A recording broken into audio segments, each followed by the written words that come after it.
Deep learning is a way of teaching computers to think and learn, almost like people do. In the past, if you wanted a computer to do something, you had to give it a long list of very specific instructions. If the computer ran into a situation that was not in those instructions, it would get stuck. Deep learning changes this by allowing the computer to learn from experience instead of just following a script. It uses a system that works like a web of tiny connections, similar to how the human brain is built. To understand how this works, imagine you are teaching a child to recognize a tree. You do not explain the exact math of the branches or the chemical makeup of the leaves. Instead, you point at many different trees and say the word tree.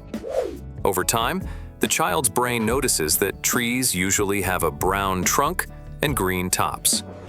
Deep learning does the exact same thing with data. You feed the computer thousands of photos or recordings, and it begins to notice the patterns that make a tree look like a tree, or a voice sound like a human. The system is called deep because it has many different layers of learning. When the computer looks at an image, the first layer might only see simple things like edges or corners. The next layer joins those edges to find shapes like circles or squares. The layers after that start to see more complex parts, like eyes, wheels, or leaves. By the time the information reaches the final layer, the computer can look at a brand new photo and know exactly what is in it.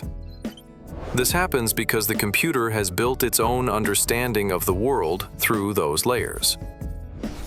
We use deep learning every single day, without even realizing it.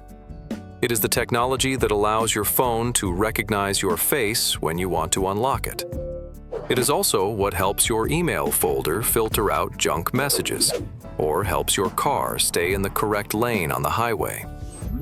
Because these systems can look at more information than any person ever could, they are great at spotting tiny details.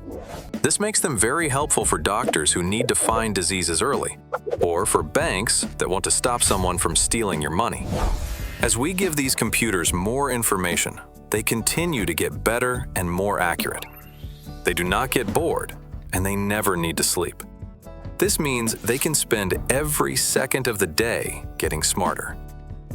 Deep learning is basically a tool that helps us make sense of a world full of messy information. It takes big piles of data and turns them into helpful answers that make our lives easier and safer.